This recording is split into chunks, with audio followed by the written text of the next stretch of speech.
Nestled in the picturesque countryside of Northern Ireland, Castlewellan Forest Park stands as a serene haven for nature lovers and outdoor enthusiasts alike. Spanning over 460 hectares, its expansive park offers a captivating blend of lush woodlands, tranquil lakes, and sprawling gardens, making it a favoured destination for visitors seeking respite from the hustle and bustle of urban life.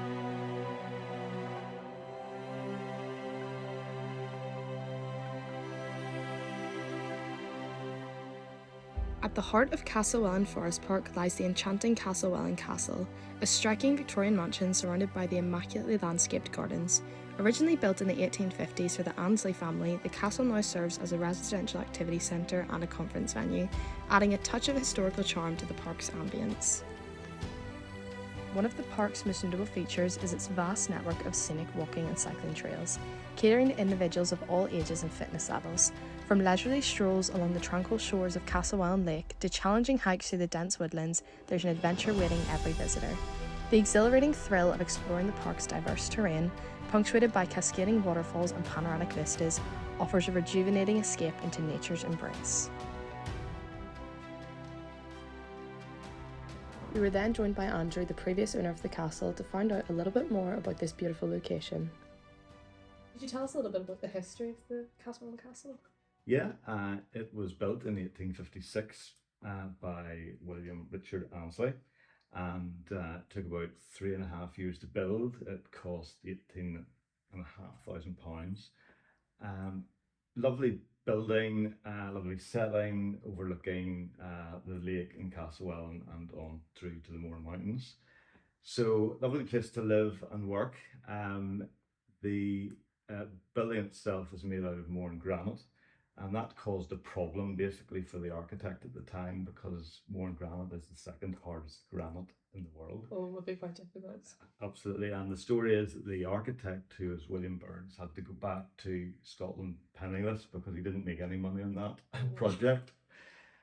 So anyway, lovely building inside. It was a ballroom, library, a dining room, main hall, all the things you would sort of expect in a building that size, wooden floors, stone floors as well, where the servants worked. So there's probably about 50 servants in its heyday working inside and outside the building. So William Richard Annesley, he had it built. After 20 years, he died, and the castle went over to his brother Hugh, who's really interested in plants and shrubs and trees and so on, photography, and he went all around the world getting trees and plants and bringing them back and planting them in what we call the Arboretum or the Annesley Gardens. He passed the estate on to his son when he died, Francis, who died during the First World War, and then the estate passed over to his sister Mabel, who had a son called Gerald, who eventually sold it to the Department of Agriculture in 1967.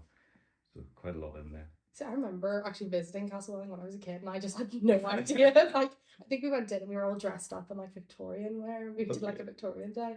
I didn't know that. So who can use the castle and what can they use it for? Well, in 1967, it was sold, as I said, it was sold for £90,000 to the government, and they looked for someone to take it over. Now, it was getting into a pretty bad state of repair because of water ingress and so on. So there were some people, no one really wanted it bad because of the state of the building.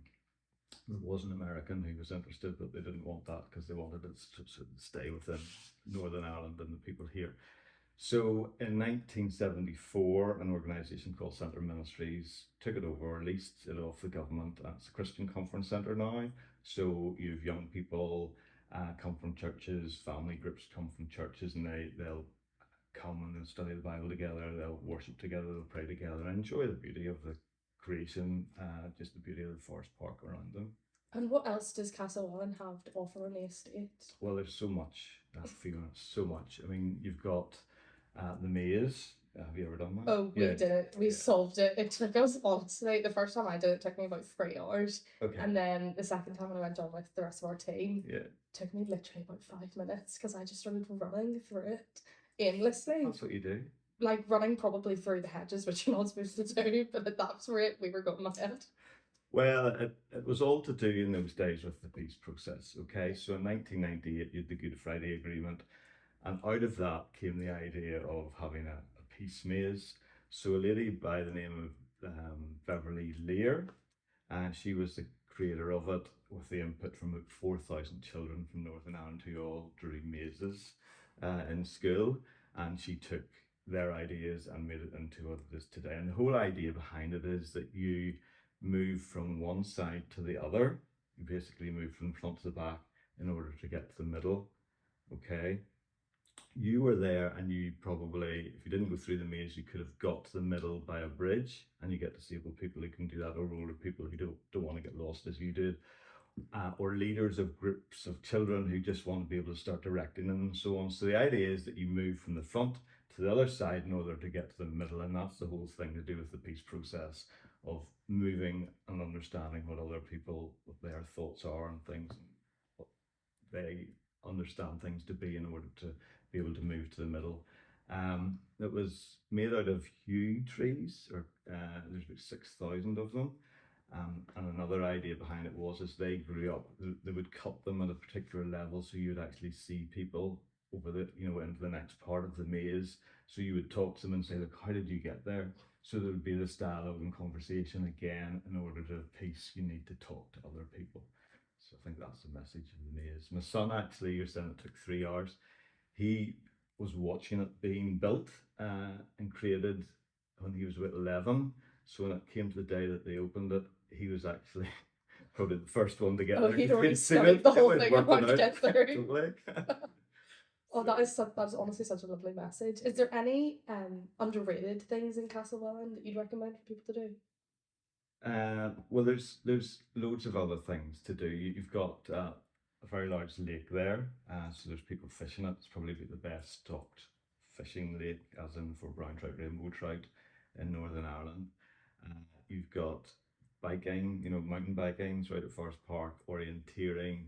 There's canoeing and kayaking, and what's the thing called? Paddle boarding. You can do that on the lake as well. So there's loads to do, and the gardens themselves. I'm sure it's bustling in summer with. Oh yeah, it is. People are coming from all over the place, and there's, in fact, Tullymore used to be, more people went there than Castlewellan. Now it's the other way around. Just there's so much to do in Castlewellan Forest Park. There's a camping site there, caravan site, so a lot of people will go and stay there, fix themselves there for a weekend or a week.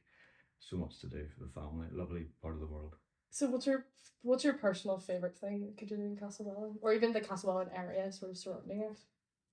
Well, I love to walk, and I suppose first thing in the morning I just love to get up, read the Bible, and go out and pray and just walk around the lake. It's just what I did for so many years. Just love that. Just it's quiet, it's still, and just time to think about what I was reading in the Bible, and obviously my faith is so important to me, and just to grow in my relationship with God has been another lovely opportunity in that surrounding to be able to do that. Well, that's perfect. Thank you so much for joining us. Fabulous.